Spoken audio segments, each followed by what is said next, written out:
साहेब तिथं आमचे एक सहकारी अनिकेत डोंगरे म्हणून त्याचा फोन आला संध्याकाळी, मला वाटतं 6 वाजले असतील, 6:30च्या सुमारास. इथं एक गंभीर अपघात झाला. इर्टिगा गाडी, फिगो गाडी आणि एक तिसरी एक लाईनची इर्टिगा गाडी होती. असा तिहेरी अपघात झालाय. आणि याच्यात म्हणजे त्यांनी जी प्राथमिक माहिती दिली की याच्यात 100% 1-2 एक्सपायर झाल्याचे त्यांनी त्या ठिकाणी फोनवर सांगितलं. कारण अपघात इतका गंभीर होता. त्यांनी पण प्रथमदर्शनी पाहताना असं वाटलं असेल त्याला, कारण गाडीचा दोन्ही गाड्यांचा, इर्टिगा असेल ती फिगो गाडी असेल, प्रचंड त्या ठिकाणी गाडीचं नुकसान झालेलं आहे. आम्ही सगळे नारायणगावकर मंडळी त्या ठिकाणी सगळेजण धावून गेलो. नारायणगाव भोपाटे होते, विकास सनातोडकर होते, रोहन वाजगे होते आणि नारायणगाव पोलीस डिपार्टमेंटचे सगळे अनेक जण त्या ठिकाणी मदतीसाठी धावून आले. केळकर साहेब आणि त्यांची सगळी टीम. साहेब याच्यात प्रथमदर्शनी त्या ठिकाणी आम्ही ज्यावेळेस पाहिलं त्यावेळेस सगळ्यात महत्त्वाची गोष्ट, गाड्या सगळ्या बाजूला घेतल्या, पेशंटला ॲम्ब्युलन्समध्ये पाठवून दिलं.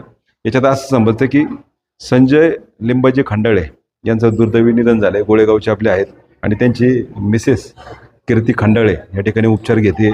आणि दुसऱ्या गाडीमध्ये काही नगरची मंडळी, त्याच्यामध्ये ऋतिक कदम, माया कदम, ऋषिकेश कदम, नामदेव कदम, रुचिता कदम हे गंभीर जखमी आहेत.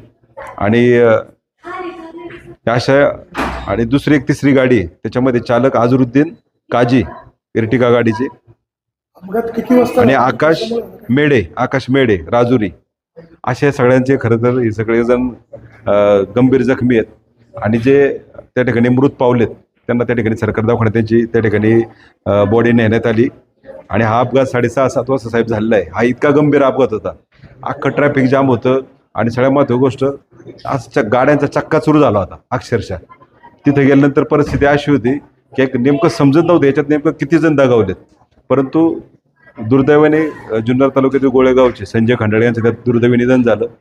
खरं तर आम्ही वारंवार या गोष्टीचं आव्हान आणि विनंती करतोय की सध्या आता इथं पावसाळ्याचे पण दिवस सुरू झालेत आणि साहेब एवढ्या 10 ते 15 दिवसात इतके अपघात घडलेत, इतके जुन्नर तालुक्यातील तरुण गेलेत.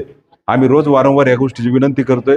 कृपया मोटरसायकल असेल, 4 चाकी असेल, या गाड्या चालवताना काळजीपूर्वक चालवत जा. आपल्या एखाद्या घटनेमुळं एखादं कुटुंब उद्ध्वस्त होऊ शकतं. आता आपण पाहतोय की हॉस्पिटलला इथे सगळे नातेवाईक प्रचंड टेन्शनमध्ये, सगळेजण गंभीर उपचार घेतात. ते एकीकडं संजय खंडाळ्यासारखा आमचा तालुक्यातला एक सहकारी त्या ठिकाणी दगावलाय, त्याची मिसेस या ठिकाणी उपचार घेते, तिला कुठली कल्पना नाही. संजय लिंबाजी खंडाळे,